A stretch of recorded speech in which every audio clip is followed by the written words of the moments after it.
नमस्कार दोस्तों, tutorial top 10 में आपका स्वागत है। आज हिस्ट्री का सबसे इम्पोर्टेंट चैप्टर है मौर्य साम्राज्य। इसमें से प्रत्येक कंपटीशन के एग्ज़ाम में एक दो क्वेश्चन आते ही हैं, तो ध्यान से देखिए। चलिए शुरू करते हैं। प्रथम भारतीय साम्राज्य स्थापित किया गया था, किसके द्वारा किया गया था? यहाँ पूछने का तात्पर्य ये है, ये कनिष्क के द्वारा, ऑप्शन बी हर्ष द्वारा, ऑप्शन सी चंद्रगुप्त मौर्य के द्वारा, या ऑप्शन डी समुद्रगुप्त के द्वारा। तो इसका सही उत्तर है ऑप्शन सी चंद्रगुप्त मौर्य के द्वारा। इसका डिटेल देखते हैं। चंद्रगुप्त मौर्य की गणना भारत के महान शासकों में होती है। वह भारत का प्रथम ऐतिहासिक सम्राट था। वह ऐसा पहला सम्राट था जिसने बृहत्तर भारत पर अपना शासन स्थापित किया और जिसका विस्तार ब्रिटिश साम्राज्य से बड़ा था। उसके साम्राज्य की सीमा ईरान से मिलती थी। उसने ही भारत को सर्वप्रथम राजनीतिक रूप से एकबद्ध किया था। तो बहुत महत्वपूर्ण प्रश्न है। प्रश्न दूसरा, निम्नलिखित में से कौन भारत का सबसे पुराना साम्राज्य है? किस साम्राज्य को सबसे पुराना साम्राज्य माना जाता है भारत में? इसका डिटेल पूछा गया है। तो इसका ऑप्शन देखते हैं। Option A Gupta, option B Maurya, option C Vardhan, या ऑप्शन डी कुषाण। तो इसका सही उत्तर है ऑप्शन बी मौर्य। इसका डिटेल है, मौर्य राजवंश सबसे प्राचीन है। इसका समय 323 से 184 ईस्वी पूर्व तक था। मौर्य राजवंश की स्थापना चंद्रगुप्त मौर्य ने की थी। इसके बाद कुषाण वंश, गुप्त राजवंश और वर्धन राजवंश ने प्राचीन भारत पर शासन किया। तीसरे क्वेश्चन की तरफ चलते हैं। कौटिल्य प्रधानमंत्री थे। किसके प्रधानमंत्री थे?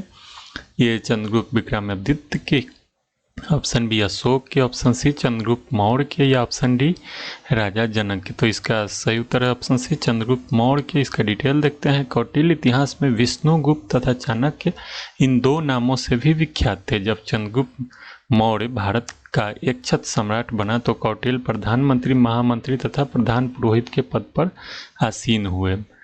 उन्होंने राजनीति शास्त्र पर अर्थशास्त्र नामक प्रसिद्ध ग्रंथ की रचना की थी। यह भारत में राज शासन के ऊपर उपलब्ध प्राचीनतम ग्रंथ है।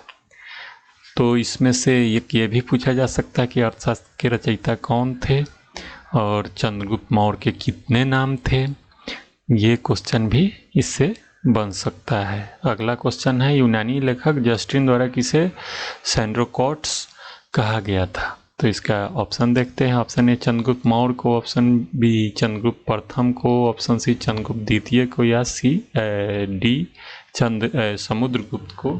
तो इसका सही उत्तर है ऑप्शन ए चंद्रगुप्त मौर्य को। तो इसका डिटेल देखते हैं। विलियम जोन्स पहले विद्वान थे जिन्होंने सैंड्रोकोट्स की पहचान मौर्य शासक चंद्रगुप्त मौर्य से की थी। एरियन तथा प्लूटार्क ने चंद्रगुप्त मौर्य को एंड्रोकोट्स के रूप में वर्णित किया, जबकि जस्टिन ने सैंड्रोकोट्स और सिकंदर महान की भेंट का उल्लेख किया है। तो ये भी बहुत महत्वपूर्ण क्वेश्चन है।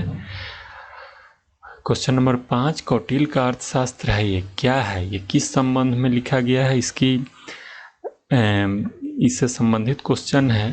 तो इसका ऑप्शन देखते हैं। चंद्रगुप्त मौर्य के संबंध में नाटक है, ऑप्शन बी ये एक आत्मकथा है, ऑप्शन सी चंद्रगुप्त मौर्य का इतिहास है, या ऑप्शन डी शासन के सिद्धांतों की पुस्तक है। तो इसका उत्तर ऑप्शन डी है, शासन के सिद्धांतों की पुस्तक है। कौटिल्य द्वारा मौर्य काल में रचित अर्थशास्त्र शासन के सिद्धांतों की पुस्तक है। इसमें राज्य के सप्तांग सिद्धांत, राजा, अमात्य, जनपद, दुर्ग, कोष, दंड एवं मित्र की व्याख्या मिलती है।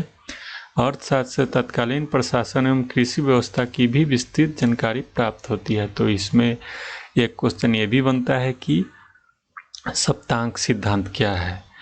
तो ये चाणक्य द्वारा लिखित अर्थशास्त्र में राज्य का चलाने के लिए जो एक आधारभूत ढांचा होता है, उसी के संबंध में इसको पूछा गया है। तो ये भी एक बहुत महत्वपूर्ण क्वेश्चन है।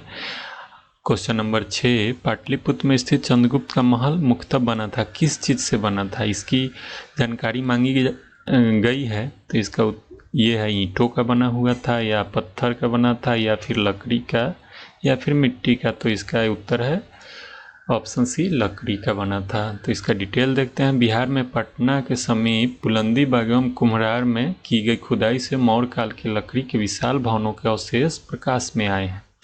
इन्हें प्रकाश में लाने का श्रेय स्पूनर महोदय को है। बुलंदीबाग से नहर के परकोटे के अवशेष तथा कुम्हार से राजप्रसाद के अवशेष प्राप्त हुए। इसमें एक और क्वेश्चन ये भी बन सकता है कि किसने खोजा था और खुदाई में क्या मिला था, तो इसको ध्यान में रखिए। ऑप्शन क्वेश्चन 7 है, ब्राह्मी लिपि का प्रथम उद्वाचन किस प्रकार के उत्तीर्ण अक्षरों से किया गया है, तो इसका डिटेल क्वेश्चन का ऑप्शन देखते हैं। पत्थर की पट्टियों पर, मोहरों पर या स्तंभों पर या फिर सिक्कों पर, तो ये पत्थर की पट्टियों पर किया गया था। इसका डिटेल है, ब्राह्मी लिपि का प्रथम उद्वाचन पत्थर की पट्टियों पर, जिसे शिलालेख भी कहते हैं, उस पर उत्तीर्ण अक्षरों से किया गया था। इस कार्य को संपादित करने वाले प्रथम विद्वान सर जेम्स प्रिंसेप थे, जिन्होंने अशोक के अभिलेखों को पढ़ने का श्रेय हासिल किया। जो किसने ये अभिलेख को पढ़ा था, तो जेम्स प्रिंसेप होंगे। तो ये भी बहुत महत्वपूर्ण क्वेश्चन है।